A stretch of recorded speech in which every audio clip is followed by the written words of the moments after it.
Commencer par une première question normale, comme ça tu vas pouvoir commencer tout ça. Donc, comment as-tu eu l'idée de créer le Line Quartz? Ah, c'est un sacré sujet, ça. J'en parle un peu d'ailleurs dans mes différentes vidéos que j'ai sur le site, bien sûr. Euh, mais il y a eu plusieurs circonstances. En fin de compte, c'est pas spécialement dû à mon AVC, mais mon AVC a été quelque part aussi révélateur de cette information. Si je n'avais pas non plus rencontré mon épouse, le Line Quartz n'aurait peut-être pas existé quelque part. Mon épouse est naturopathe depuis 25 ans et effectivement, beaucoup d'interrogations ont pu se passer par rapport à ça. De comprendre que après l'AVC, j'ai commencé à faire des dessins un peu particuliers. Comment j'aurais pu imaginer que ce que j'étais en train de dessiner, j'allais dessiner un quartz. J'en savais strictement rien. Et ensuite, on est parti avec mon épouse parce que quand on fait un AVC, ben, on va se promener, on va se dire, on ne sait jamais ce qui va se passer dans la vie. Et je suis parti en 2007.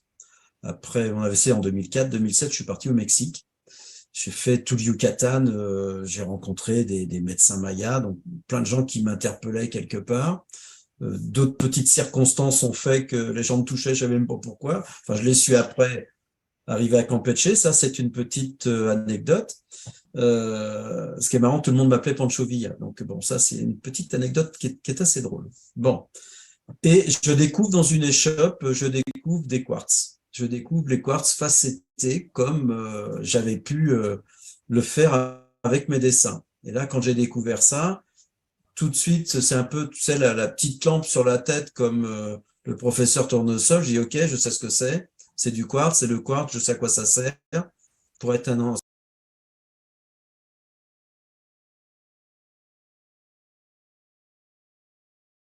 ancien ingénieur dans le semi-conducteur, ça a été pour moi une évidence. Je sais comment les coder, je sais ce qu'on peut faire.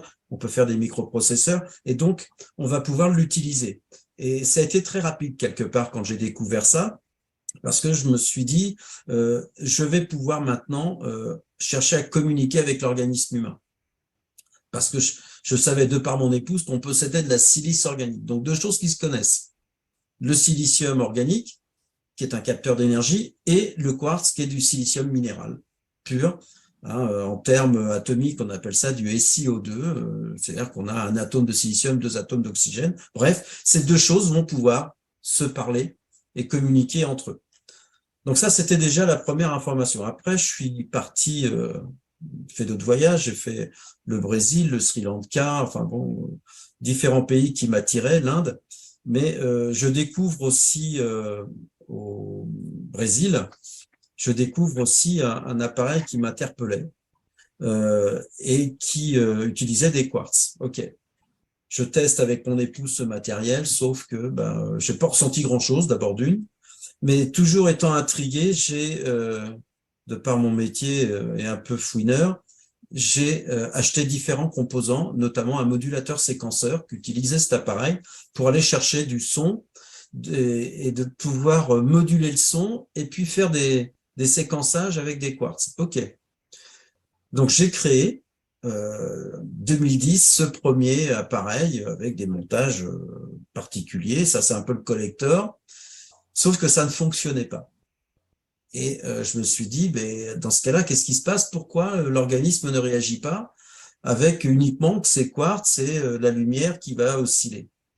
Donc, c'est là où j'ai tout remis à plat pendant 3 ans et j'ai commencé à aller chercher chaque point de détail. La luminothérapie, comment ça fonctionne? Quel est le principe? La chromothérapie, quels en sont les principes et comment ça fonctionne? Donc, ce qui m'a intéressé à remettre des filtres particuliers. La musique, je suis aussi musicien, donc c'est de savoir comment je peux coupler la musique et à quoi ma musique va servir pour que mes quartz fonctionnent.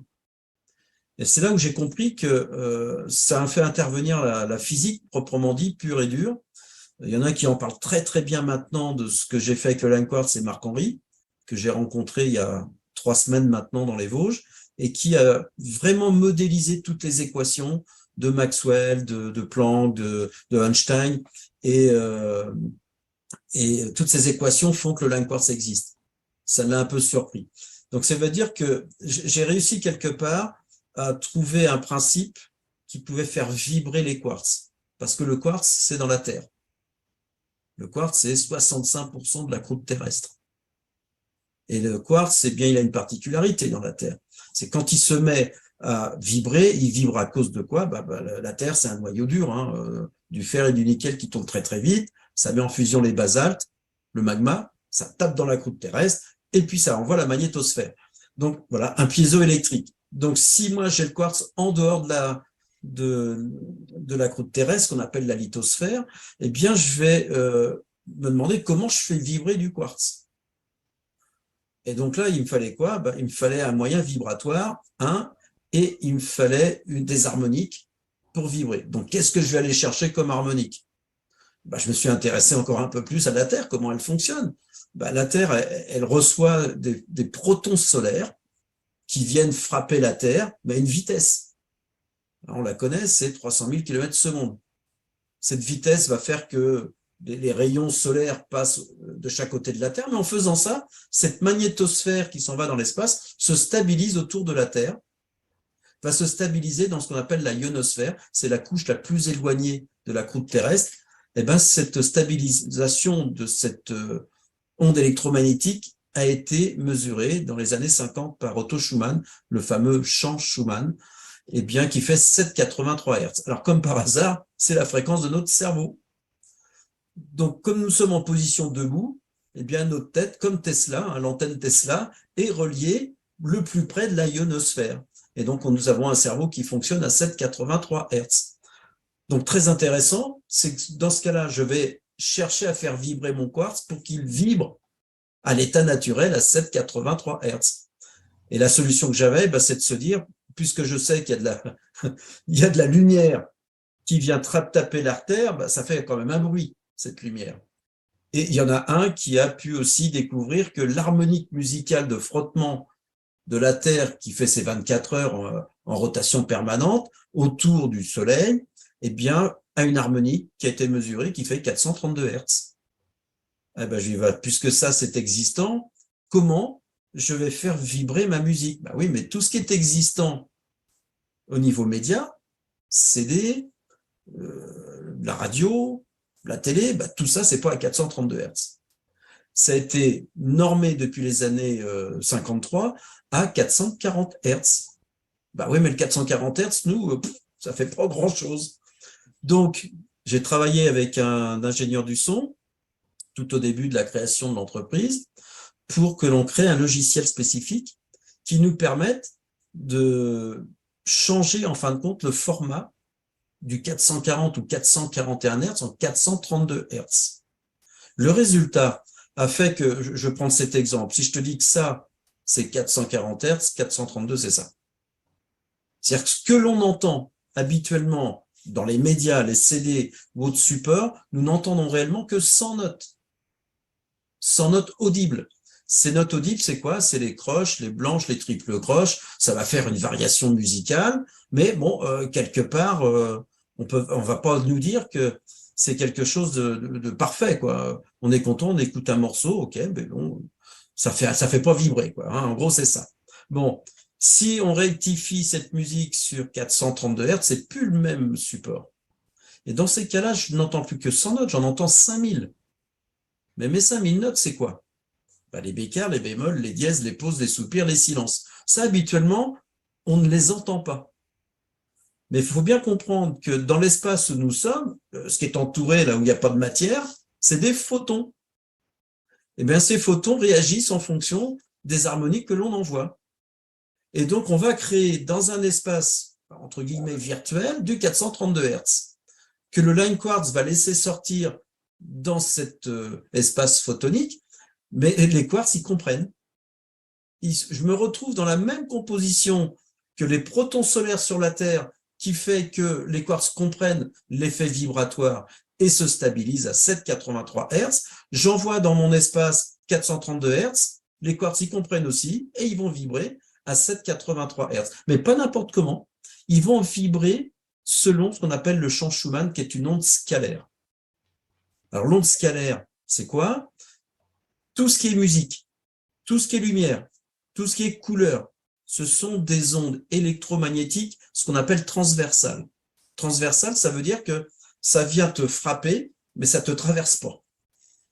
C'est-à-dire que cette onde, le soleil, si on reste trop longtemps, on rougit, on a les UV, toutes ces choses-là qui vont nous cramer, mais ça ne va pas traverser le corps, ou très peu. Si on est, je dirais, torse nu, si on est habillé, ça ne traverse pas. Tu prends la couleur, c'est pareil. La couleur, c'est une onde électromagnétique transversale qui ne te traverse pas. La musique, c'est aussi une onde électromagnétique transversale qui, en vibration, suivant la puissance musicale, je prends tous ceux qui écoutent de la techno dans les chants à ce niveau-là, ou Hellfest, par exemple, qu'est-ce qui se passe? Il se passe que tu as 300 000 watts qui est devant toi, qui va donner de la puissance. Bah ouais, mais là, c'est un phénomène de cohérence cardiaque. C'est-à-dire que ton cœur, il n'a pas 300 000 watts, lui, il va vibrer, poum, poum, poum, poum, poum, poum. Mais si en face, j'envoie boum, boum, boum, il va essayer de faire pareil. À un moment donné, il fait pareil. Et là, c'est défibrillateur parce que on se met en difficulté. Donc ça, c'est un phénomène de résonance, mais mécanique.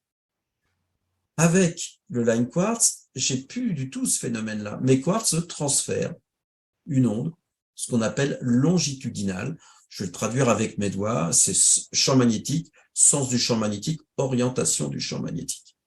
On va créer donc en fin de compte ce fameux champ Schumann. On va créer cette onde scalaire et un des premiers qui l'a découvert, c'est Tesla. Et cette onde scalaire traverse notre corps, traverse une table de soins, traverse le sol, traverse la Terre en permanence. Donc, notre corps, il va comprendre une information, il va comprendre une lumière, il va comprendre une couleur, il va comprendre une vibration, il va comprendre en plus, je dirais, un schéma informationnel que l'on a transité, un codage quelque part, que l'on a mis dans les quartz. Pourquoi on peut penser comme ça? Très simplement, comme je suis un ancien ingénieur du semi-conducteur, je sais comment on fait un microprocesseur. Et un microprocesseur, c'est pas très grand, c'est 3 mm sur 3 qu'on va mettre dans un petit boîtier, puis ça, c'est ton ordinateur. Eh bien, le microprocesseur, il fonctionne selon un langage précis. Et ce langage, c'est ni plus ni moins que ce qu'on appelle le code binaire. 0, 1, 1, 0. Je ne sais pas si tu as déjà entendu parler de ça. Eh ben, ce code binaire, c'est Matrix, entre guillemets, pour ceux qui regardent les films. Eh bien, ça a un sens. C'est-à-dire que nous avons créé des microprocesseurs en fonction de notre schéma intellectuel de forme de pensée. C'est-à-dire que si je dis ça marche pas, j'appuie pas, je fais pas, je dis oui, je dis non, c'est du binaire. Donc c'est bien notre système mental. On a créé un code qui nous permettait en fin de compte de pouvoir nous faciliter la vie quelque part avec les microprocesseurs, les ordinateurs. Donc si nous savons faire ça avec du silicium, eh ben, je peux aussi programmer du silicium pour refaire la même chose et que ça envoie une information, un allumage, une extinction, avec différents séquençages de durée qui va permettre en fin de compte de créer un code binaire. Donc, mon organisation organique qui est faite de silice organique va capter des allumages et des extinctions avec des durées de temps et ça va être compris par le corps. Donc, je vois un peu le schéma, comment j'en suis arrivé à créer un truc pareil. Donc, quelque part, je suis pas plus doué qu'un autre. J'ai tout simplement été chargé, regarder ce qu'il y avait autour de moi, le puzzle. J'ai découvert des choses dans un premier temps. Je me suis posé des questions. C'était pas fonctionnel. Ça donnait pas de résultat. Donc, je me suis dit, hop, il va falloir tout remettre à plat. Et c'est ce que j'ai fait. J'ai tout remis à plat pendant 3 ans. Et décembre 2013, j'ai breveté donc le line quartz à ce niveau-là. D'accord. Merci pour cette réponse. On va essayer de faire plus court, parce que oui, parce que moi, je suis un grand bavard.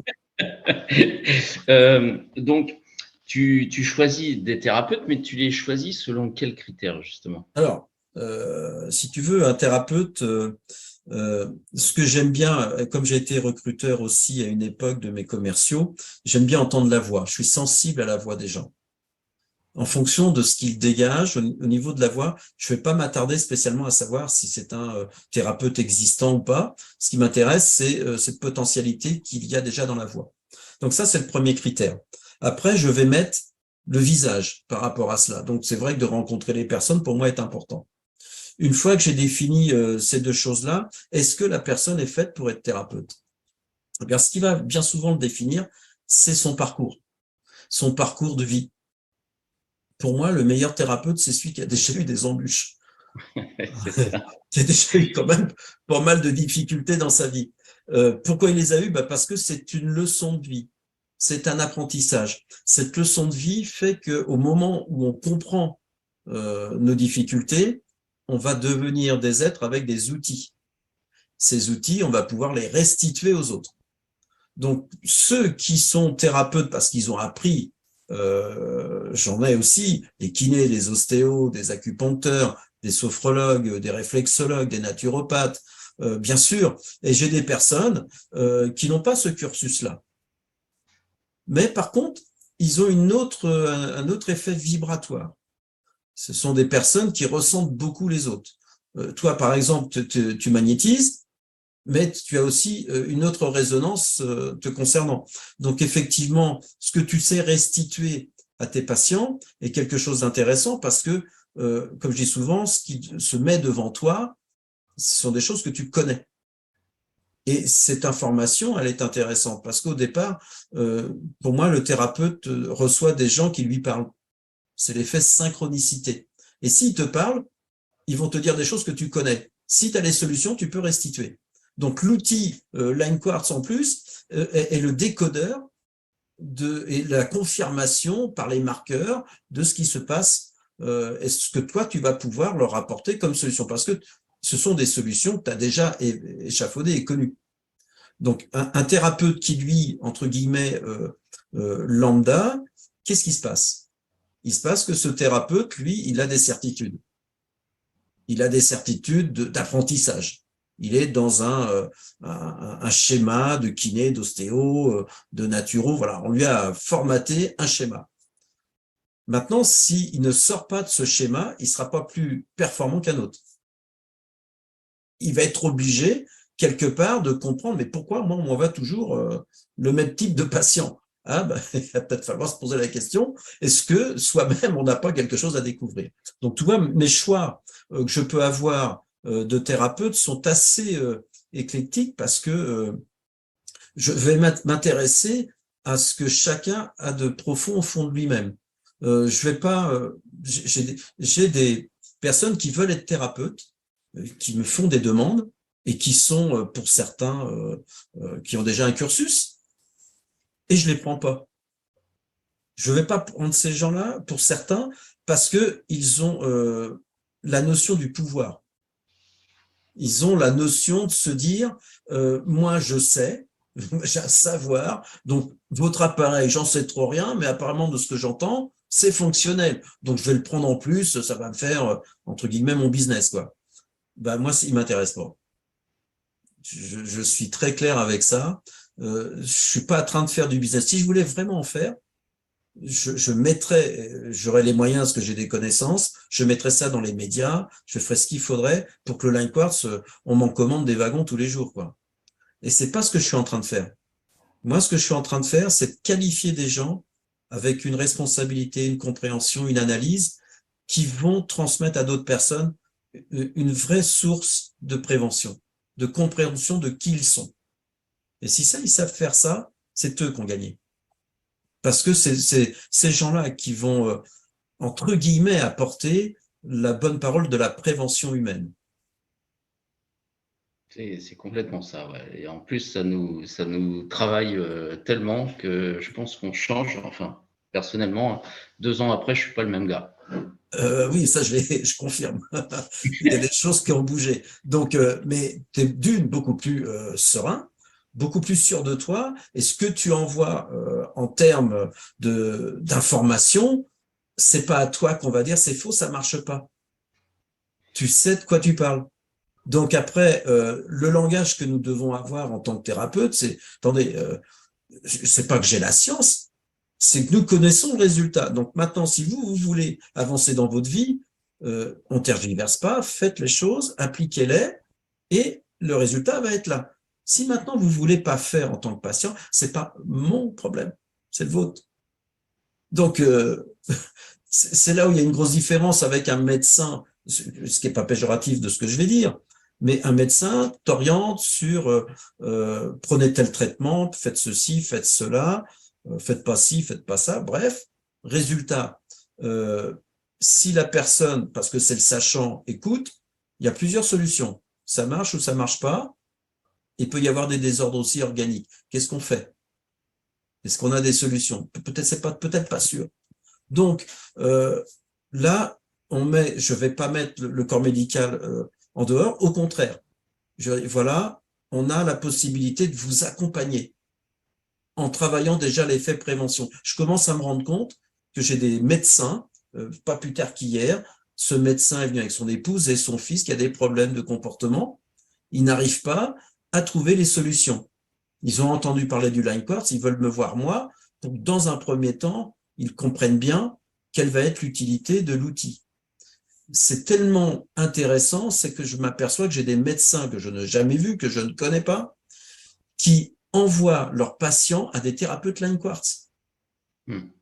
Ça a un sens. Il y a une ouverture d'esprit, de compréhension. Ça deviendra peut-être des praticiens, je ne sais pas, mais eux, ils savent diagnostiquer. Ils ont appris cette science que les uns et les autres, on ne connaît pas particulièrement parce que ce n'était pas notre milieu, mais ils nous les envoient. Nous, on a une autre connaissance. On va rééduquer l'humain sur ces trois composantes, physique, mentale et intellectuelle, de compréhension. Personne utilise la biorhythmicité, très rarement. Donc là, on est vraiment sur un point énorme de développement. Formidable, formidable. Donc, du coup, tu as répondu. Quel conseil tu donnerais à un thérapeute praticien Line Quartz pour faire quoi? Le conseil que je vais lui donner d'abord, c'est d'apprendre à se connaître lui-même. C'est la première chose. Donc, il faut vraiment qu'il pratique lui-même sur lui le Line Quartz, puisque on ne sera jamais aussi bien servi que si on sait de quoi on parle. À partir de là, les patients qu'il a, comme je dis, ils lui ressemblent au départ. C'est-à-dire qu'il a besoin de travailler sur certaines connaissances. S'il n'arrive pas à traiter son patient sur tel ou tel sujet, peut-être qu'il se pose la bonne question de savoir ce que lui peut faire. D'abord, une fois qu'il l'a découvert et appris, pas de secret. C'est comme quelqu'un, je prends un autre exemple, qui vend sa voiture, qui a acheté une voiture, pardon, et puis il a des amis, tu as vu ma voiture, elle a ceci, elle a les options, elle a plein de choses. Qu'est-ce que tu crois que l'ami fait, quoi? Il va aller voir le concessionnaire pour peut-être s'acheter la même bagnole, avec peut-être une option supplémentaire pour dire, vous voyez, moi j'ai un peu plus de moyens. En gros, c'est ça. Eh bien, dans le monde thérapeutique, je change les mots, mais j'ai exactement la même information. Pourquoi un patient est content de son thérapeute? Parce qu'il lui donne des solutions et des réponses. Et il va l'aider par la même occasion avec un outil performant. Qu'est-ce que tu crois qu'il va faire? Il va dire à ses amis, attends, moi je viens de me faire traiter, c'est génial, ça donne des résultats, j'ai la patate, je me sens super bien. Qu'est-ce que fait l'ami? Il vient. Par curiosité au départ. Mais, comme par hasard, il va être content et conscient que lui aussi, ça génère un résultat. C'est ça, c'est ça. Est-ce que, alors ça c'était une question de client qui me demandait est-ce que tous les praticiens peuvent traiter les mêmes sujets? Alors, très, très bonne question, parce que ça répond aussi un peu à ce que je dis, c'est que le praticien et le patient, quelque part, vont se trouver. J'ai un cas de figure assez récent. J'ai une personne qui m'a appelé, qui a suivi des séances avec le praticien de Toulouse. Et allant sur Paris, elle me dit, mais voilà, moi, ça se passe bien avec mon praticien de Toulouse, mais comment je fais là? Je connais pas les autres et je suis pas sûr, ça va bien se passer. Je lui dis d'abord, essayez de voir avec votre praticien de Toulouse comment vous pouvez agencer vos rendez-vous. Donc, elle me posait plein de questions par rapport à un cancer qu'elle a et qu'elle doit faire de la radiothérapie.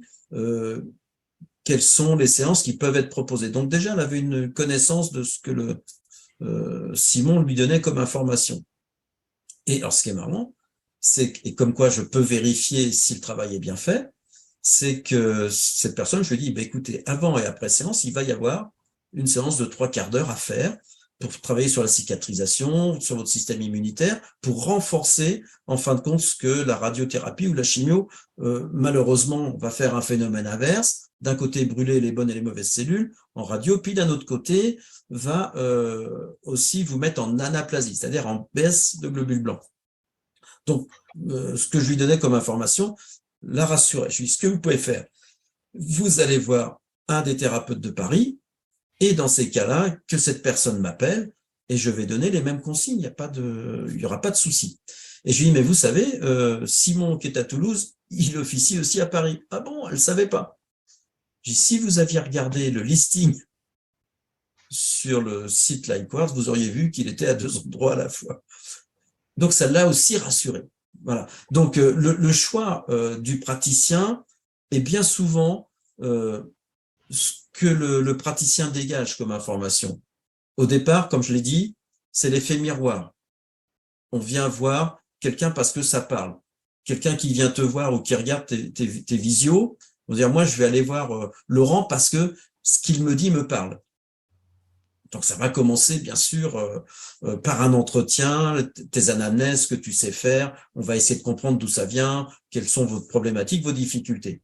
Il y a de fortes chances que dans tout ce que tu vas collecter comme information, il va y avoir des choses que tu connais déjà. On a déjà souvent la solution ou pas loin de la solution. Et pas loin de la vérité. Ce qui va te confirmer tes vérités, c'est dès que tu vas orienter la première séance LineQuartz, il va y avoir ces fameux marqueurs ou pas, ça peut être à la deuxième ou à la troisième, mais qui vont se mettre en place. Et à partir de là, tu vas savoir quoi travailler. Tu vas savoir quel outil tu vas utiliser pour qu'elle aille un peu plus loin, cette personne, dans son soin et dans sa remise, entre guillemets, à zéro de son organisme.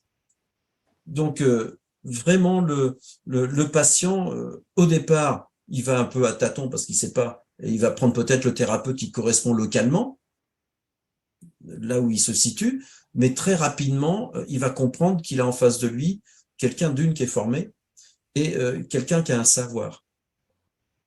Et ça, on ne va pas le déroger. C'est pas parce que ce savoir est formaté avec le LineQuartz qu'on ne connaît rien. Non, non, non.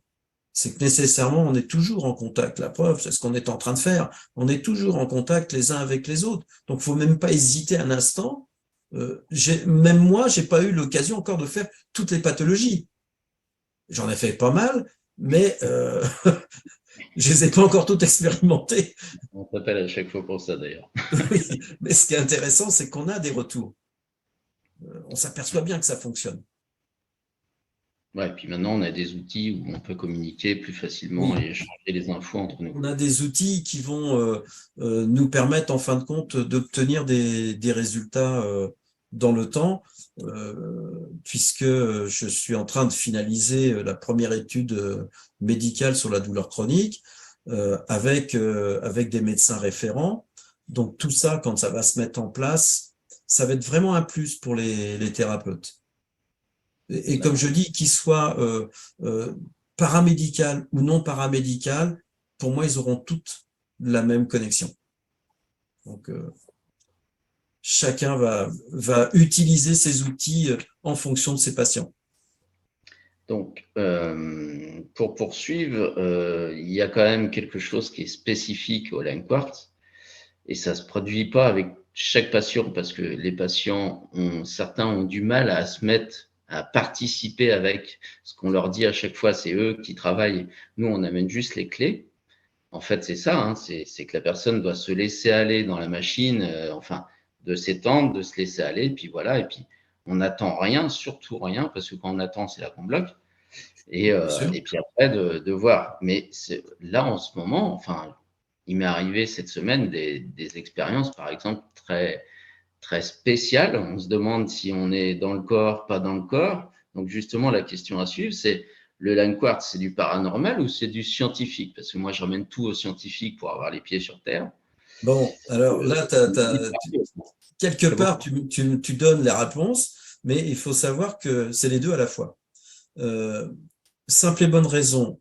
Le côté scientifique, je reprends un peu ce que je disais tout à l'heure sur l'outil et le développement, c'est toute mon expérience scientifique qui m'a permis, dans la physique, dans l'électromagnétisme, dans le codage, qui me permet de dire qu'effectivement, on a un outil qui est performant scientifiquement parlant, parce que il a aussi les principes actifs, lumière, couleur et musique, qui sont des principes médicalement, scientifiquement reconnus. On sait que la musique, c'est le cardiovasculaire, musculaire, respiratoire. On sait que la couleur a une particularité, c'est que c'est même noté dans leur développement médical guéri. On se demande pourquoi ils s'en servent pas, mais enfin bon, nous on le sait puisque c'est notifié dans une analyse critique de 2005. Ça guérit. Et on peut même traiter des cancers, ils le disent en plus. Bon, on va pas nous le reprocher d'essayer de soigner les gens quand même. Ça serait dommage. Et puis la lumière, c'est connu aussi étant un principe dispositif médical reconnu déjà depuis 2005, donc pratiquement 20 ans, pour traiter plein de pathologies. Donc déjà, on a ces trois principes-là. Donc on est bien dans la science. Maintenant, dans l'effet paranormal, il y a aussi des choses qui sont assez surprenantes. Déjà, moi, mon AVC, quand je l'ai fait, je me rappelle pas être tombé dans le coma. C'est clair, je me rappelle pas être tombé dans une grande galerie marchande nantaise. J'ai vu un manège tourner, c'est tout ce que j'ai vu. Mais après, pendant 6 heures de coma, j'ai discuté avec d'autres gens. C'est comme si on m'avait changé le film. C'est comme si je parlais avec Tesla, Einstein et d'autres. Je changeais carrément de film. Et j'ai fait de la décorporation pour être sorti de mon corps et avoir vu ce que j'ai vu. J'ai dit, waouh, là, il y a quelque chose qui est pas normal. Quand je suis revenu à moi, tout ça n'était pas, je me rappelais pas de ça. Je me suis simplement mis à dessiner un quartz. Et progressivement, la synchronicité des choses a fait que je me suis trouvé devant des documents, devant des informations connues, la théorie d'Einstein, hein, E égale mc2, aussi simple que ça. C'est ce que fait le line quartz d'ailleurs. Hein. L'énergie, c'est égal bien à la matière que multiplie 2 fois la vitesse de la lumière. Bon, ça c'est scientifique, mais comment on fait pour que ça fonctionne? Donc, ça a été très vite tout ce noyau de création. Un autre côté paranormal, c'est que les quartz émettent des vortex.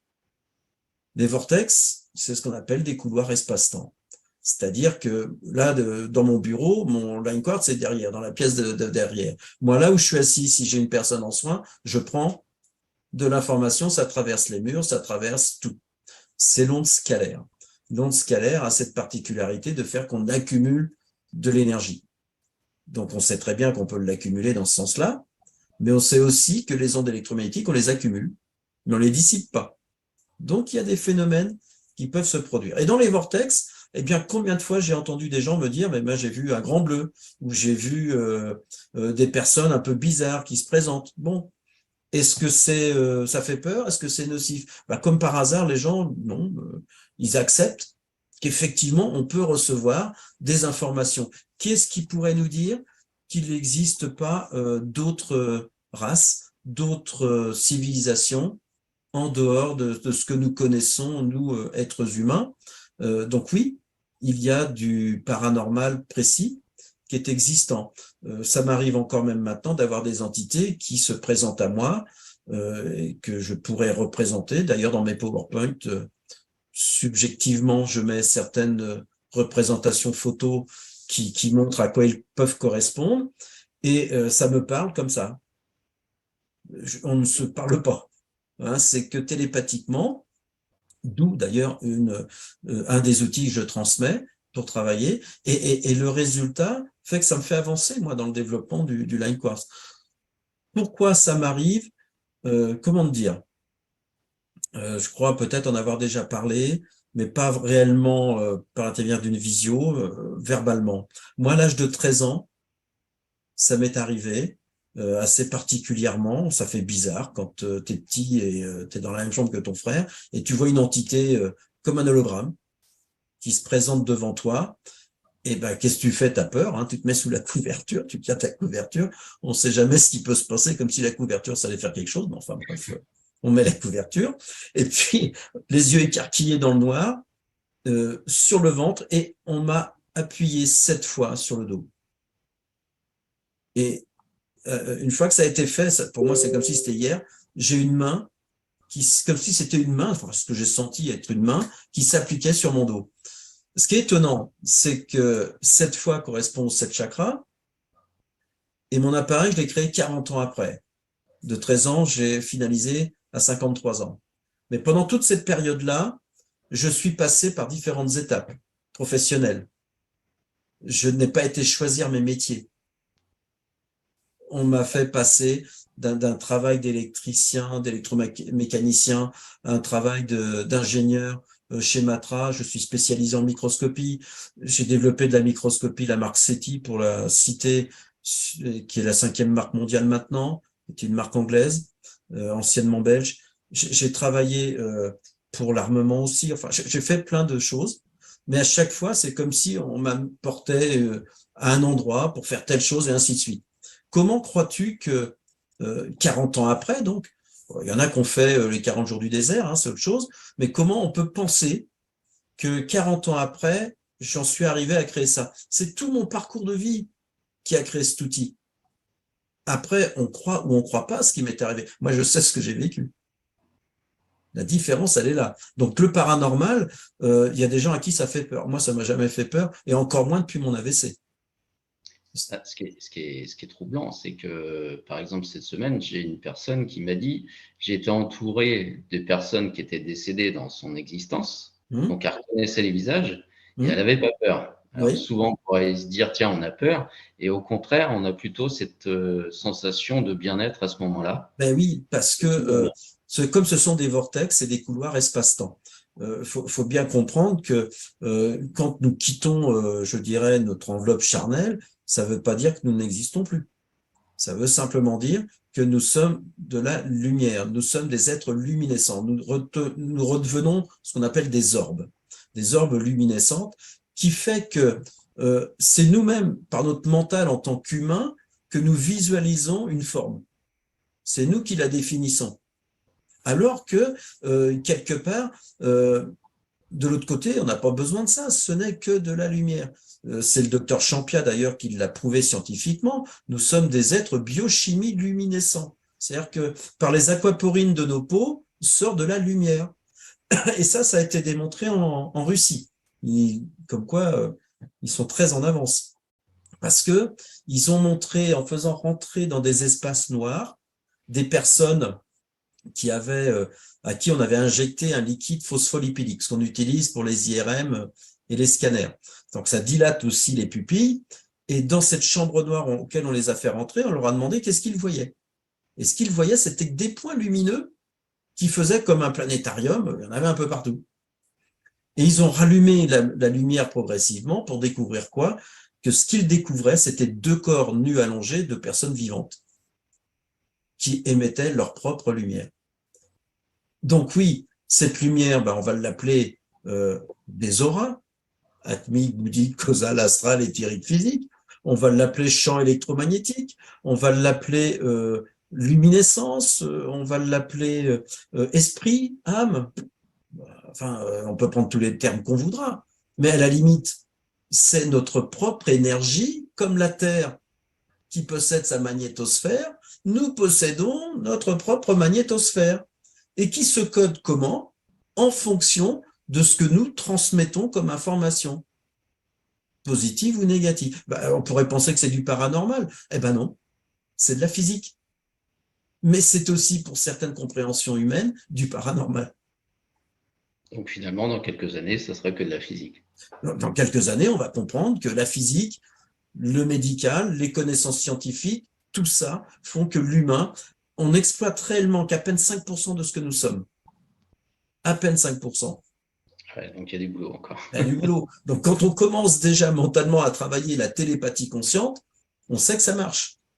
On sait que ça fonctionne, ça donne des résultats. Il y a l'émetteur et le récepteur. Alors justement, vu que là, on va rentrer dans la partie la plus intéressante pour les clients, le lin quartz, ça apporte quels soins et sur quelle maladie? Alors, si tu veux, ce que je disais un peu tout à l'heure, c'est que Bon, ça, On pourrait traiter plein de pathologies. On sait déjà, dans un premier temps, que tout ce qui est douleur chronique donne de très, très bons résultats. On aura dans peu de temps ce résultat médical qui l'attestera. Ça nous ouvrira encore d'autres portes pour aller dans les tests cliniques. Et j'ai déjà des demandes qui sont faites de ce côté-là. On me demande de ne pas citer les noms. Bon, ok, on attend que ça sorte. Hein, c'est ça. Mais donc les douleurs chroniques, on a des résultats.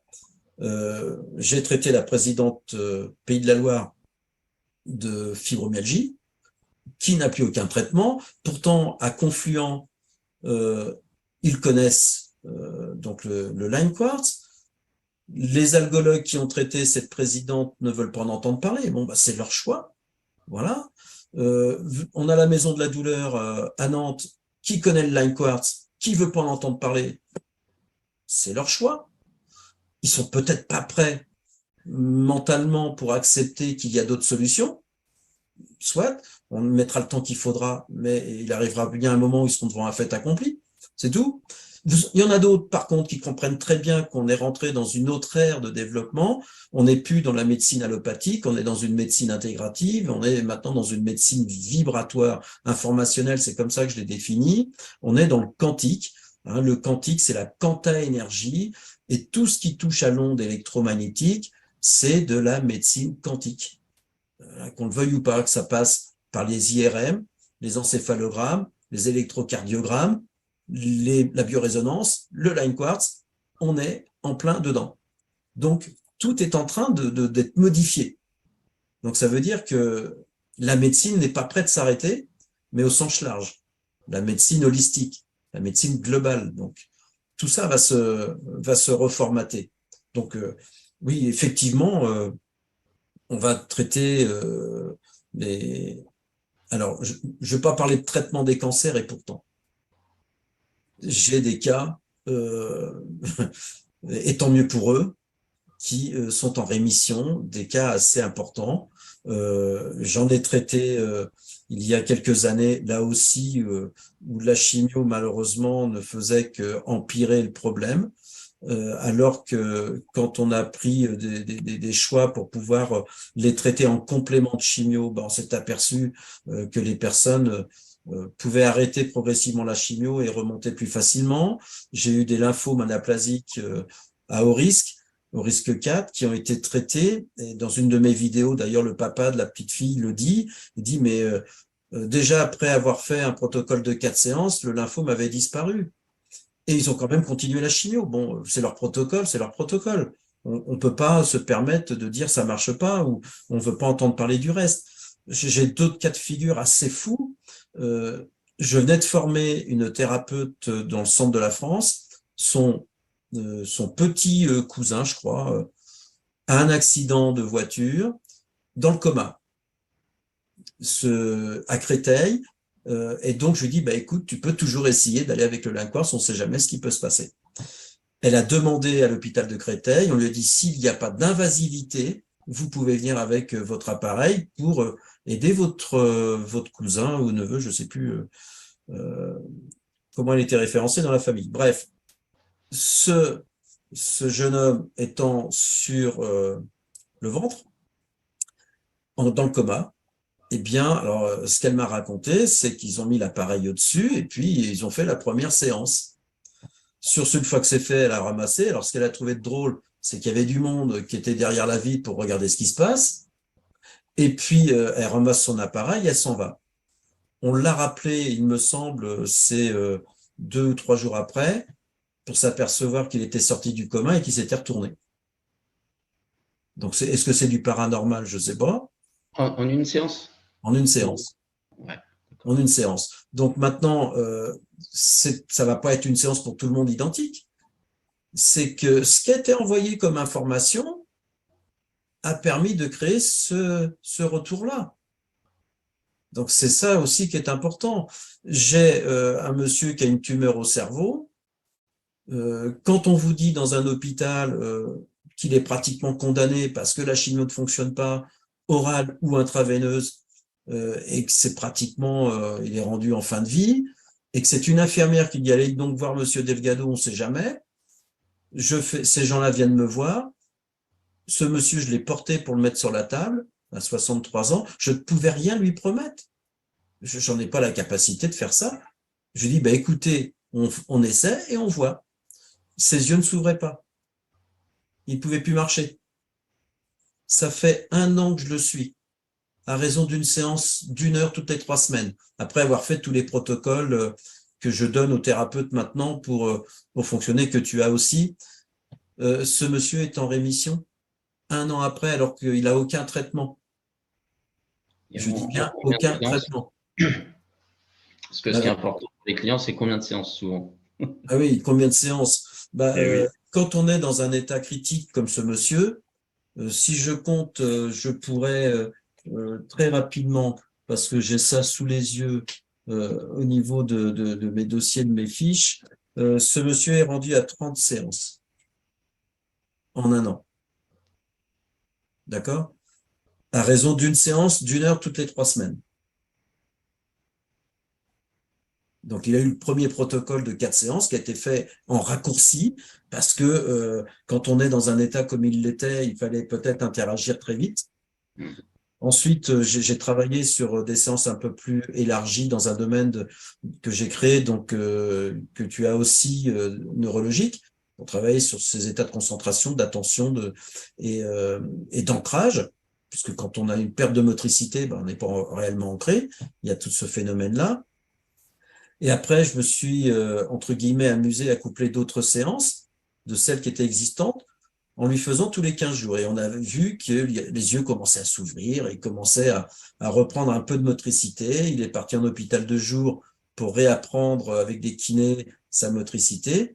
Et j'ai souhaité espacer les séances pour voir comment son corps allait évoluer.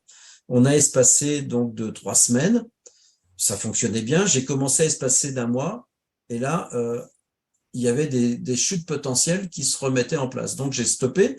On est reparti sur 3 semaines. Et j'ai continué. Une fois que j'avais fini ce protocole de 3 semaines, toutes les 3 semaines, je reprenais la séance que j'avais faite programmée et ainsi de suite. Et on les reprenait en permanence. 1 an après, toujours toutes les 3 semaines, on s'aperçoit que ce monsieur, sa tumeur au niveau cortex moteur est en train de se résorber, est totalement asséchée. Et à Gauduchot, donc au centre hospitalier, on dit, vous voyez, ce qui se passe, c'est que vous refabriquez vos neurones au niveau cortex moteur. Ah, intéressant. Alors que c'est une chose que je lui avais dit dès le départ. Mais bon, moi, je suis pas médecin, donc à la limite, je raconte peut-être que des bêtises. Mais ça se confirme derrière. Il se trouve que là, pour cet été, qui vient de passer, eh bien, je ne l'ai pas vu pendant 2 mois. Il a continué à évoluer dans sa remise en forme, sans aucun traitement. Et donc, ça nous a permis de comprendre que je vais pouvoir espacer mes séances d'1 mois, maintenant, régulièrement, de façon à ce qu'il ne soit pas en permanence derrière une machine pour essayer de se remettre en forme. Donc ça, c'est plein de petits outils comme ça qui me permettent de dire après au thérapeute, faites-le parce que ça marche. Ouais, donc ça fait comme le protocole qui est valable pendant 2 mois, parce qu'on le fait une fois toutes les semaines, à moins qu'on veuille le faire plus rapidement, et c'est valable pendant 2 mois. Et après, il suffit de refaire une séance pour réactiver un peu tout le système. Oui, parce que en fin de compte, ce qu'on comprend maintenant, c'est que comme nous sommes faits d'un liquide interstitiel qui n'est pas de l'eau, hein, on n'est pas une flaque d'eau, on n'est pas H2O, eh bien, on commence à comprendre que nous sommes du semi-liquide, on est le 4e état de l'eau, et ce semi-liquide, eh bien, garde en mémoire de l'information. Et donc, quand il va falloir refaire une séance, le corps, il se rappelle. Et ça nous a permis de comprendre, pas que moi, des gens comme Marc-Henri, qui est un spécialiste de l'eau, également, et de la mémoire de l'eau. Déjà, le professeur Alain Servet en avait parlé dans les échanges que j'avais eus avec lui. Eh bien, on sait que nous, organismes humains, nous avons quelque part connecté à l'état déjà embryonnaire beaucoup d'informations des générations précédentes dans leur concept émotionnel, ce qu'on appelle l'épigénétique avant naissance. Mais on a aussi l'épigénétique du vivant. Ce qu'on est en train de faire là, je donne une information qui va faire que les gens qui vont la recevoir prennent quelque chose en supplément qu'ils ne connaissaient pas avant. Émetteur, récepteur. Et c'est ce qui va permettre de faire évoluer le mental de la personne, de bien comprendre que l'on va pouvoir les aider à changer leur modèle fréquentiel. Puisqu'il ne s'agit que de ça.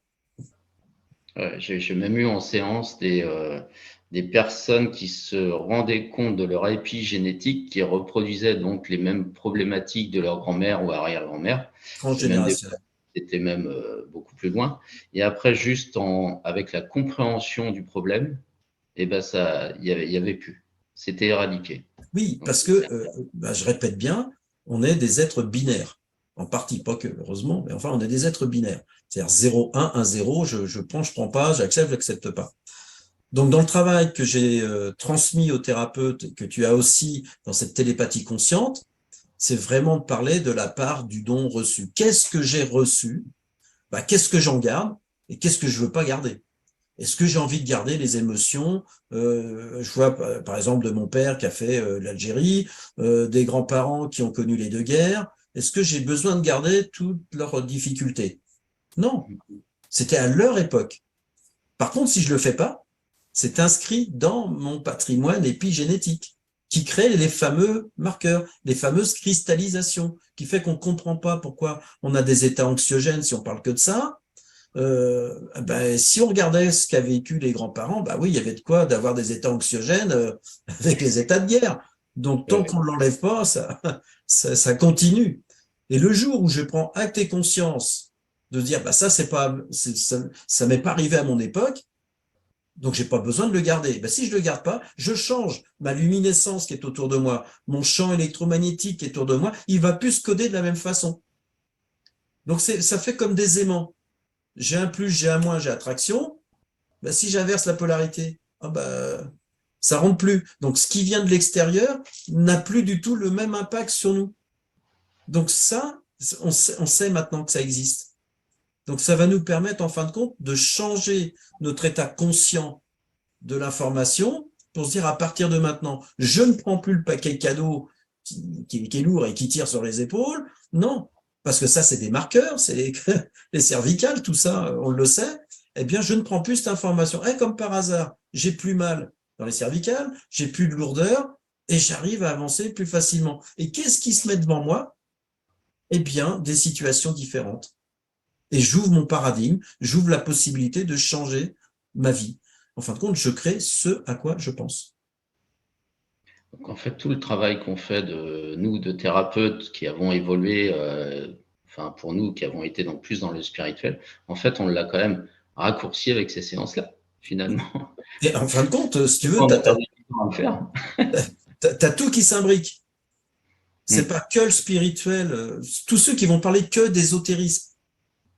Est-ce qu'ils sont vraiment dans une réalité? Je suis pas convaincu. Ils ont oublié ce qu'ils sont. Ils ont oublié ce qu'ils ont reçu. Ils ont oublié qu'ils fonctionnent biorhythmiquement. Donc, toute cette imbrication et intrication les unes dans les autres ne sont pas exclusivement existants dans ce que nous sommes, mais sont ici existants à l'extérieur. On n'oublie pas que nous sommes faits de 3 couleurs, rouge, vert et bleu. Et l'intrication entre chaque couleur crée ce qu'on appelle le neutron. Le neutron va créer donc les protons. Les protons vont traverser la couche atmosphérique. Ça va dans l'eau, ça crée aussi des photons. Les photons créent des bactéries des cellules, des êtres vivants. Voilà, on existe. Donc, on a fait le tour de la formation, en fait. en fin de compte, c'est que ça. C'est de bien être conscient. Ce qui est existant à l'extérieur est à l'intérieur. Macrocosme, microcosme. Donc, ce n'est pas spécialement que ceux qui pensent qu'en ésotérisme, l'aspect spirituel est important, certes, mais pas que. La spiritualité doit s'intégrer à la science, doit s'intégrer à la médecine, doit s'intégrer à la physique. On est interliés, on ne peut pas dissocier tout ça. Donc, en gros, il faut qu'on m'explique. Celui qui sait le faire, il m'explique comment il fait d'abord. Donc, on travaille le mental, le physique. Donc, en gros, on travaille quasiment toutes les maladies. Eh bien oui, parce que c'est présomptueux peut-être de le dire, mais le mal a dit. Il dit bien quelque chose. Donc, il faut en être conscient. Donc, pour en être conscient, il faut comprendre d'où ça vient. Et d'où ça vient est l'information épigénétique. Quand il y a une cristallisation à un endroit, exemple, tu as une femme qui va avoir un cancer mammaire côté droit. Tiens, le côté droit, c'est le côté à qui? C'est le côté du père. Bon. Soit cette personne fait son cancer mammaire parce qu'il y a eu la perte du papa, ou soit parce que c'est la perte du conjoint, ou soit c'est le couple qui se déchire. Donc, il y a un effet affectif qui va se matérialiser. Mais pourquoi ça s'est matérialisé au niveau du sein droit? Eh bien, parce qu'on peut peut-être se poser la question qu'épigénétiquement, est-ce qu'il n'y aurait pas eu aussi des difficultés des parents, des grands-parents et arrière-grands-parents? Et comme par hasard, on va trouver qu'il y a une résonance. Et cette résonance, si elle n'est pas comprise, elle se reproduira dans les générations qui vont suivre. Quand un médecin dit, alors, dans votre famille, est-ce qu'il y a des cancers du sein? Oui. Ah ben, il y a votre maman, il y a la grand-mère, ok, c'est génétique, c'est faux.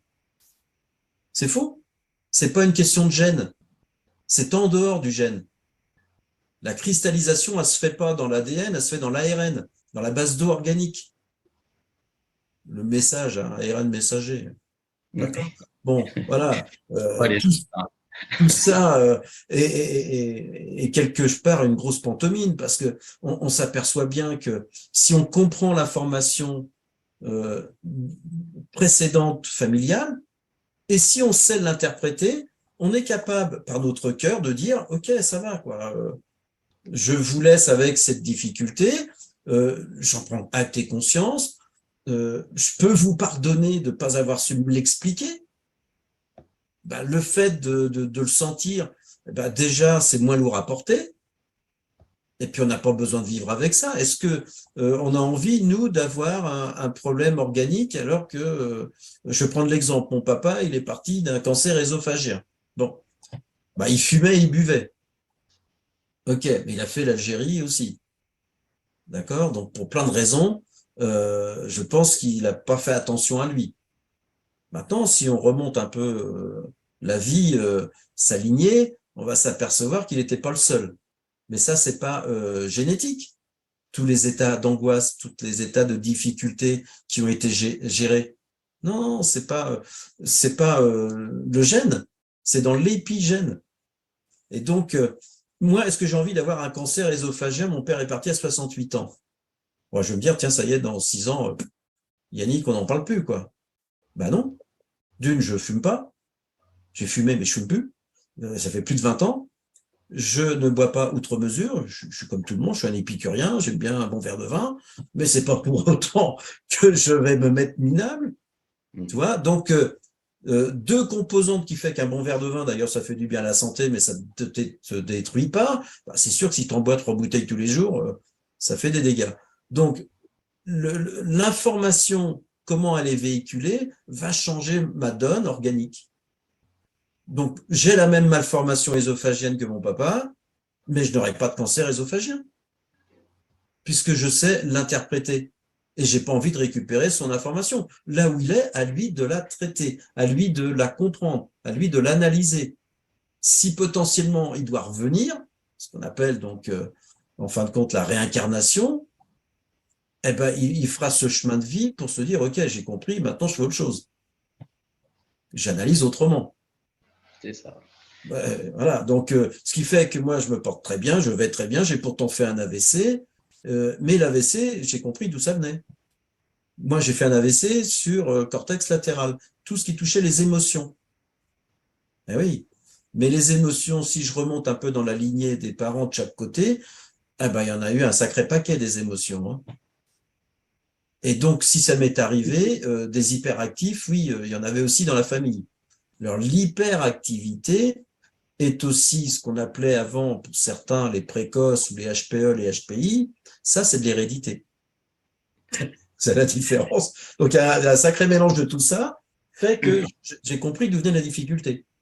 Donc, je l'ai analysé. Maintenant, si je ne veux pas refaire d'AVC, d'une, je sais qu'en hyperactivité, il faut que je me modère, ok? mais je connais mon biorythme, chose qu'on n'étudiait pas avant. Et j'ai été capable de définir potentiellement là où je pourrais refaire un AVC. Donc, je vais savoir faire de la prévention et de ne pas retomber dans un travers d'excitation qui fait que je ne veux pas être capable de le mesurer et puis arrive ce qui doit arriver. Mais ce n'est pas systématique.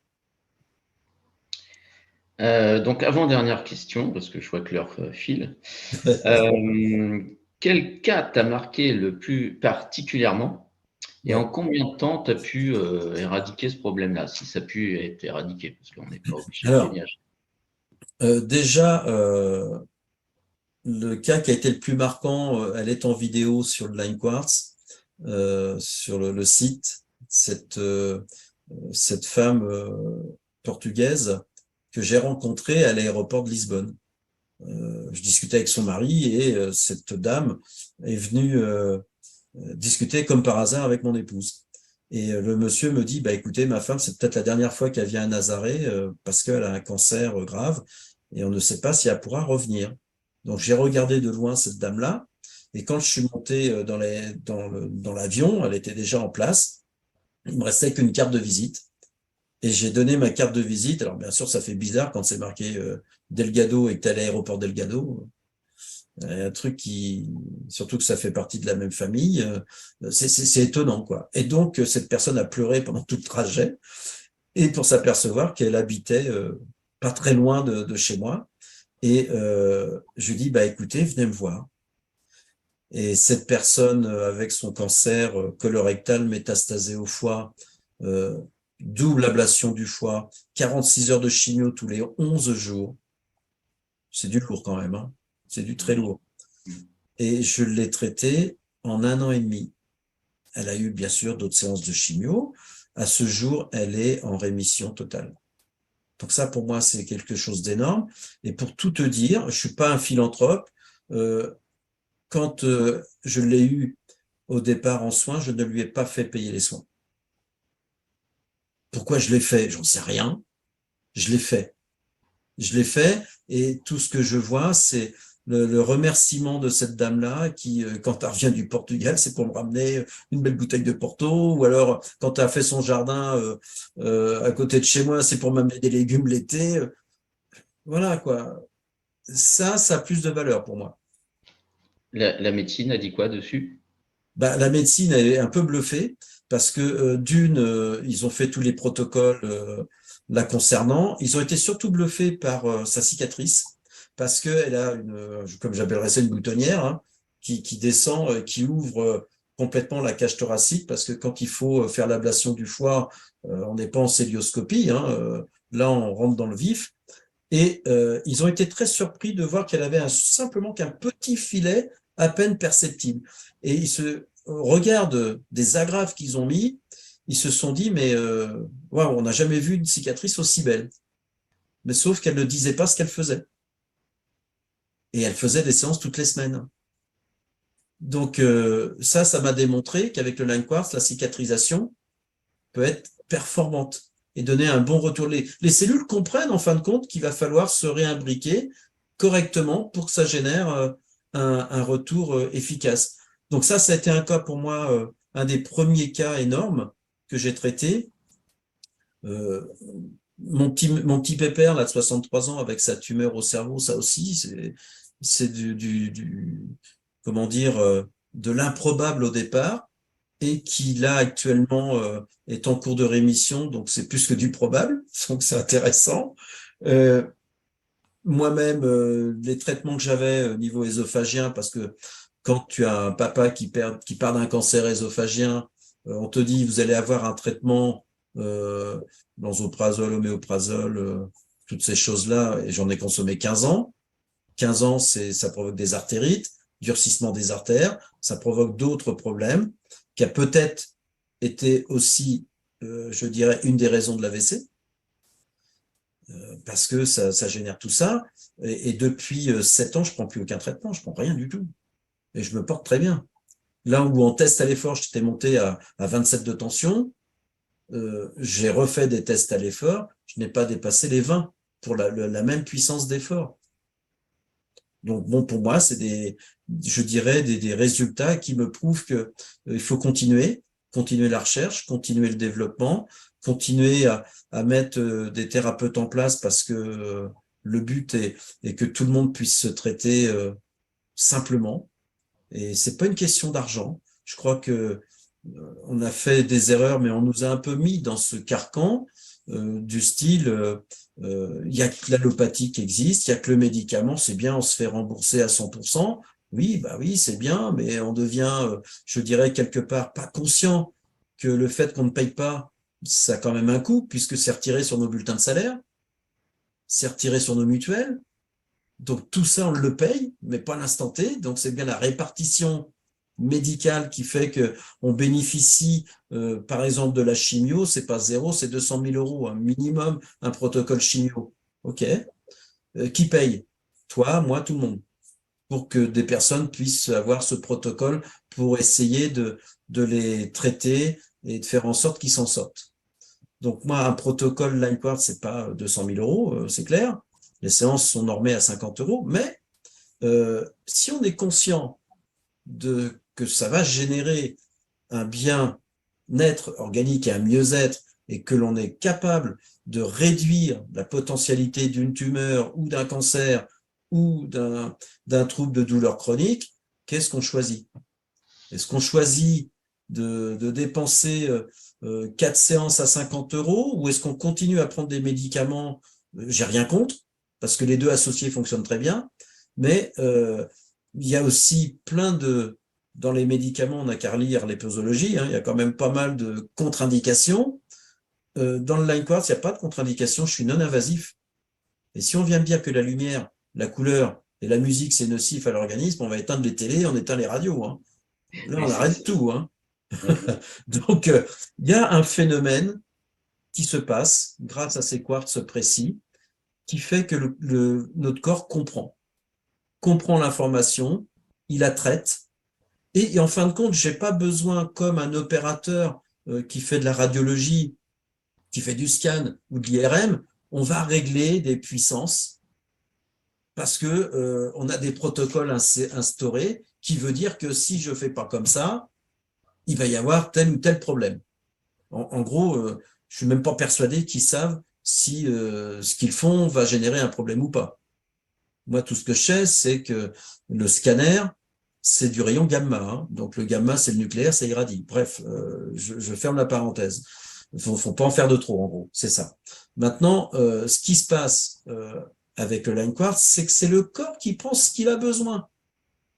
C'est pas le contraire. C'est pas nous, thérapeutes et opérateurs du Line Quartz, qui allons régler des petits boutons pour faire en sorte que ça soit bien pour le patient. Non, c'est le corps humain qui se dit, bah, moi j'ai besoin de lumière parce que notre système mitochondrial autour d'une cellule a besoin de ces mitochondries allumées.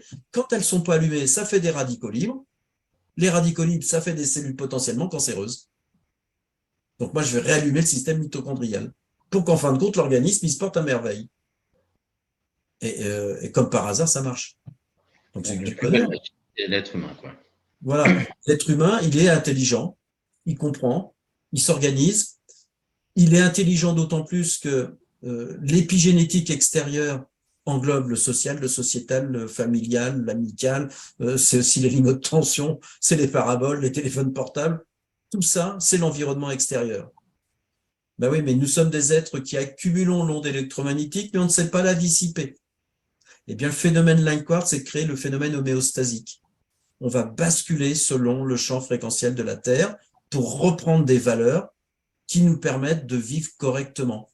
Parce que notre corps, il se dilate, il se déforme en fonction de ce qu'il perçoit à l'extérieur. La Lune nous attire, bah, les autres planètes aussi nous attirent.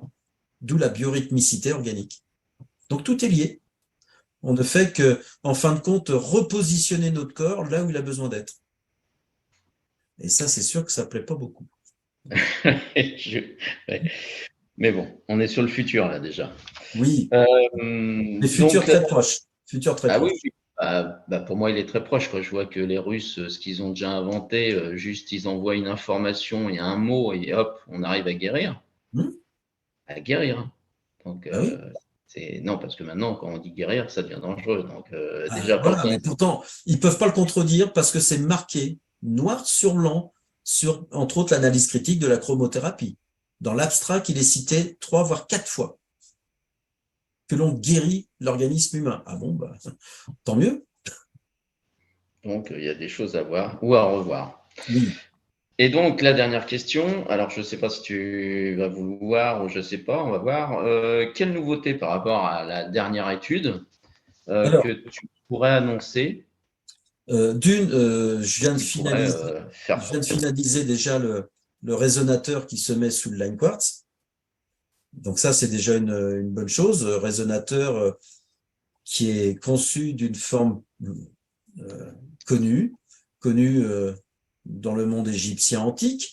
Bref, je ne vais pas rentrer dans le détail, c'est pas ce soir qu'il faut rentrer dedans, mais tout en sachant que ce résonateur fonctionne, il est alimenté avec le line quartz aussi, donc on travaille avec ce qu'on appelle un champ plasmatique lumineux qui va permettre en fin de compte de retravailler notre organisme humain et se refabriquer quelque part dans ses origines.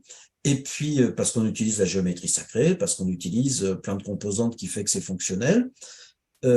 Donc ça, c'est une nouveauté technique, mais il y a aussi la nouveauté, je dirais, médicale, puisque le rapport scientifique qui doit être fait sur la douleur chronique devrait pas tarder maintenant. J'ai eu le docteur Suarez au téléphone. On devrait pratiquement arriver à la finalité. Il y a eu une commission éthique qui a été mise en place. Qui dit commission éthique dit aussi, je dirais, à ce que les pairs confirment que ça va être efficace. À quoi ça va servir? Ça va servir d'abord à nous ouvrir les portes du monde médical, puisqu'on commence à comprendre qu'il va falloir changer de fusil d'épaule pour rentrer dans une vraie médecine holistique globale ou intégrative. Voilà, c'est les différents noms. Donc, il y a bien sûr des hôpitaux qui vont être intéressés à procéder à des études encore plus poussées, des études qui permettent de travailler sur ce qu'on appelle des prises de sang particulières, cytokines, chimiokines, pour voir comment les cellules fonctionnent, se recalibrent grâce à ces procédés-là. Donc, ça va être intéressant de voir les premières études cliniques qui se mettront en place avec ça. Ça va permettre aussi d'avoir des investisseurs pour faire quoi? Pour développer dans un futur immédiat un lit médicalisé de régénération. Et tous les thérapeutes vont en être, je dirais, les premiers précurseurs quelque part. Parce que moi, ce que je vais chercher à faire, et c'est vrai que c'est moi qui m'investis autant financièrement que personnellement, pour toi et pour tous les thérapeutes, de faire en sorte que votre accréditation devienne quelque chose de reconnu.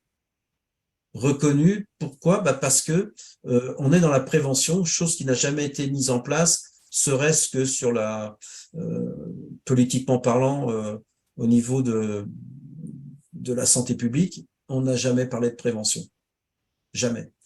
Alors que ce référentiel de compétences que j'ai fait, je l'ai déjà conçu à une autre époque dans un autre domaine qui a été reconnu nationalement et je ferai en sorte qu'il le soit de la même façon.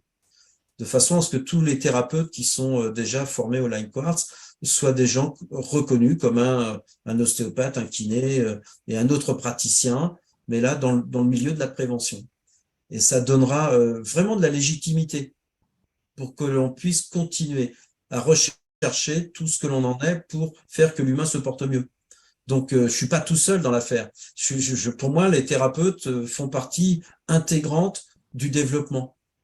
La preuve en est, on parlait des différents essais que certains ont faits en couplant des séances et en s'apercevant que ça générait des résultats intéressants, chose que toi tu fais aussi. Toute cette information que l'on compile va être bien sûr de l'information qui va rentrer dans le data, je dirais, informationnel des futurs line quartz. Tu vois ce que ça veut dire? Ça veut dire que vous êtes les précurseurs de ça. Moi, j'ai eu l'idée de base, mais je suis pas tout seul. Ce que vous êtes en train de tester, de mettre en place, vu qu'on est dans l'invasivité, va générer un retour extraordinaire. Donc, vous avez autant de reconnaissance et de valeur que ce que moi j'ai créé. Absolument autant. parce que vous, entre guillemets, vous avez la science du line quartz et de ce que ça va gérer. Donc, je dis bienvenue à tout le monde. Un lit médical, en fait, ça fait penser au medbed. Oui, oui, oui. Et là, on sera dans du lit médicalisé de régénération organique, où je travaillerai différents supports. On a déjà donc ce résonateur qui va se brancher sur le line quartz. On aura une autre partie où les gens seront allongés dessus, qui sera fait d'une matière particulière, qui sera aussi branchée au résonateur, mais aussi au line quartz, puisque ça possédera des quartz également. On sera vraiment dans un bain de lumière complet, vraiment un plasma lumineux. Et tout ça va venir, c'est des puzzles hein, qui vont venir avec déjà l'outil que vous avez. Et donc, au résultat, on aura des lits complets. Donc, en même temps que ça va se créer, il va y avoir des formations. Il va y avoir des formations sur la douleur chronique, des formations sur l'épigénétique, des formations sur l'anatomie. Progressivement, on va monter en schéma de compétences. Donc après, qu'on ne vienne pas nous dire ou qu'on n'est pas des médecins, qu'on n'est pas des psychanalystes, ça, on s'en fiche royalement de ça. C'est pas ça qu'on a besoin. Ce qu'on a besoin, c'est de gens compétents pour obtenir un résultat là où il a besoin d'être obtenu. Si on veut, je sais qu'il existe hein, une agence nationale, même gouvernementale, sur les médecines complémentaires et alternatives. C'est existant, le AMCA. Sauf que pour l'instant, ils ne veulent entendre qu'un certain type de thérapie alternative. Soit, quand ils en auront fait le tour, on passera peut-être à un autre sujet. Mais ça va être très limitatif. Il va falloir accepter les naturaux, il va falloir accepter les réflexologues, il va falloir accepter les fasciathérapeutes, il va falloir accepter les énergéticiens, il va falloir accepter les praticiens line quartz, il va falloir accepter tout le monde. Donc, tout ça est encore un vaste sujet de développement. Mais le lit de régénération que je veux mettre en place, bah déjà, la deuxième génération line quartz va déjà échafauder tout un terme de contrôle, de test, où on pourra mettre des caméras thermiques, on pourra aller voir ce qui se passe extérieurement et comment le corps réagit en fonction des séquençages, des séances. Comme il existe en acupuncture. On sait maintenant que tu mets une aiguille d'acupuncture à un endroit précis, avec une caméra thermique, on voit le méridien là où il va traiter. Eh ben, on le fera en non-invasivité avec le line quartz. Donc voilà, ça va être... T'as amené quoi finalement, c'est le même principe. Oui, oui. Et puis, il existera aussi des tubes en fibre optique avec des micro-quartz qui permettront de faire de la digitopuncture. Tout ça va être de l'outil que chacun pourra posséder en fonction de sa prédominance de développement de pratique. Si un jour tu te dis la digitopuncture ça m'intéresse, bon, bah déjà dans un premier temps c'est de se former. Qu'est-ce que la digitopuncture? On se forme à ça pour qu'après on ait les outils pour travailler. Tout ça c'est du progressif. Et ça te fait monter sur des plans de conscience, des schémas de compréhension, ça te fait monter sur des schémas de qualité et après, tu deviens un thérapeute précis dans le domaine sur lequel tu t'es orienté. Et comme tous les thérapeutes sont différents, par contre, ils travaillent tous avec des line quartz. Enfin, parce qu'ils ont compris, ils en ont besoin eux-mêmes aussi. Donc, les deux sont liés. C'est clair. Donc, génial, quoi. On est vraiment dans le futur, quoi. On est vraiment dans le futur. On commence à rentrer, je dirais, progressivement dans la 5e dimension. On commence à comprendre que notre Terre est en train d'évoluer, et ça depuis le tremblement de terre d'Haïti. Il faut savoir qu'il y a à peu près maintenant 12-15 ans, les plaques eurasiennes et pacifiques qui étaient arc-boutées les unes aux autres à Haïti, se sont décalées de 6 mètres en une fraction de seconde. Alors on comprend bien que au-dessus, il n'y avait plus rien, quoi. Ça tenait plus. Mais ensuite, ces couches tectoniques, elles se décalent. Donc, les magmas, ils se solidifient. Qui dit solidification, dit cristallisation. Qui dit cristallisation, dit champ magnétique de la Terre. qui s'amplifie. Et comme il s'amplifie, qu'est-ce qu'il génère? Il génère un schéma fréquentiel différent qui va augmenter, mais en augmentant, nous sommes des êtres fréquentiels, la Kundalini fréquentielle organique fait que, eh bien, on va changer de potentialité et monter aussi sur nos champs de compréhension, d'analyse, et il y aura des surprises. Il va y avoir des surprises. On y est déjà. Donc, qu'on veuille ou qu'on veuille pas, de toute façon, c'est déjà mis en route tout ça. On est déjà en train de se transformer. Voilà, l'humain est en train d'évoluer, mais c'est pas nouveau.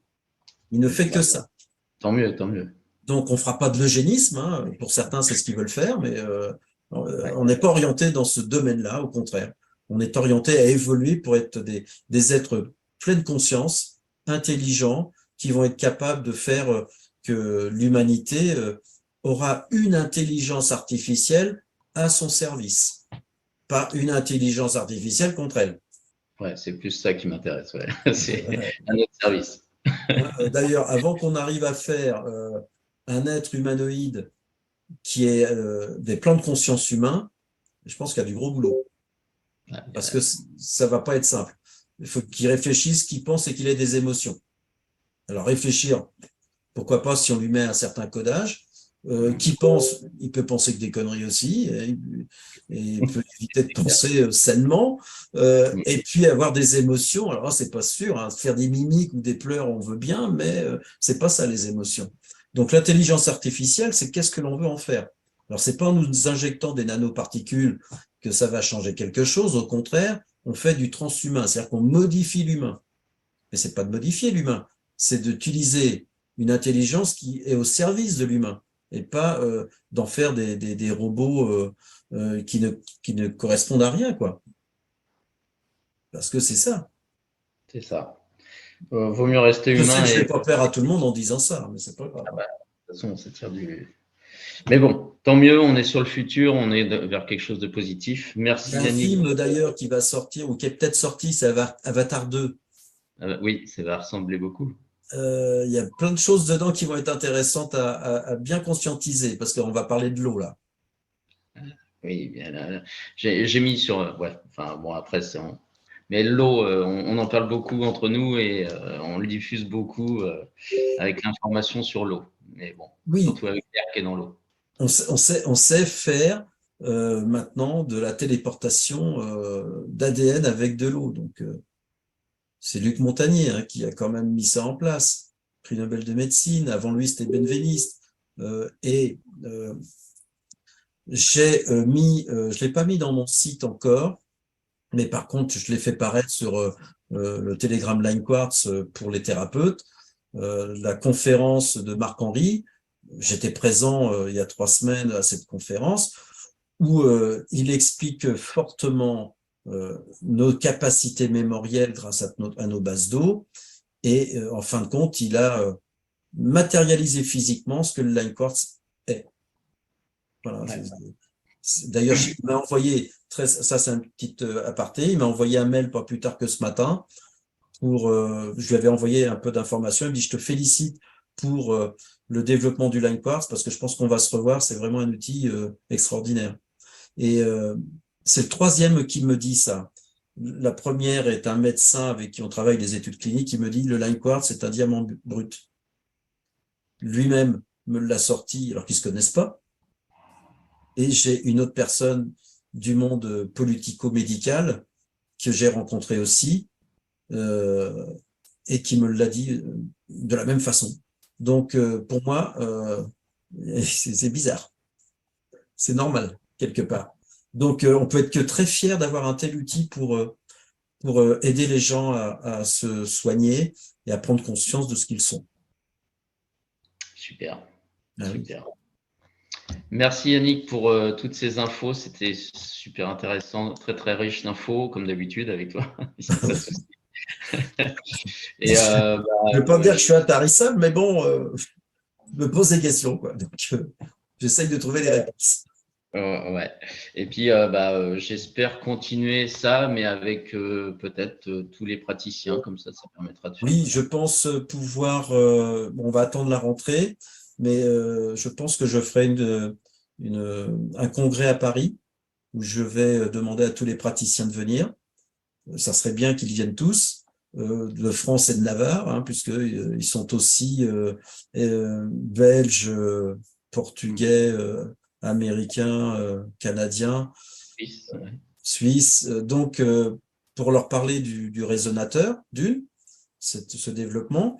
Et puis, on aura aussi le retour, je pense, officiel sur les essais multicentriques de la douleur chronique. Et puis, je pense qu'Alain Servret nous donnera d'autres informations en plus, serait-ce que le mystère de l'eau, qui sont intéressants à comprendre. On comprend que notre eau organique est vraiment une matière très, très particulière, et on comprend comment on peut la coder maintenant. Donc tout ça, j'espère pouvoir faire ça sur le premier trimestre 2023, et qui sera un réel plaisir que de voir tous les élèves ensemble pour qu'on puisse échanger et que les uns et les autres échangent, quoi. Pour moi, vous êtes tous des amis, c'est plus que des thérapeutes, quoi. Merci Yannick. Voilà. Merci pour ce que tu fais. Merci pour la science et l'être humain surtout, hein, parce qu'on est avant tout des êtres humains. On est avant tout des êtres humains. Voilà. On est peut-être bizarrement fabriqués, mais bon, on est avant tout des êtres humains aussi. C'est ça qui nous réunit en fait avec les clients, c'est que c'est l'être humain qu'on met en premier, quoi. Et de bien comprendre que ce que nous faisons pour eux, comme j'ai dit, on le fait pour nous, mais on le fait pour tout le monde. Il suffit simplement d'imaginer le nombre de patients qui passent par Line Quartz, quel que soit où ils sont situés. C'est un truc de fou. Non, puis quand on en fait un dans une famille, par exemple, on sait que tous les autres dans la famille ont une répercussion Oui, de son amélioration. C'est ça qui est oui. génial.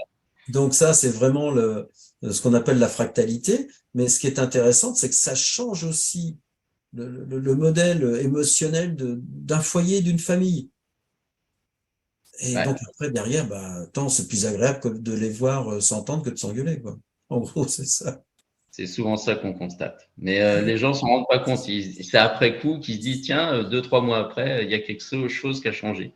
Mais bon, Bah oui, voilà. Ouais. tout le monde Donc, est il passé. faut bien être devant le fait accompli que ça fonctionne. Bon, je te remercie Yannick. Je vais couper je vais essayer de scinder après, puis je vais rester avec toi après pour voir 2, 3 détails.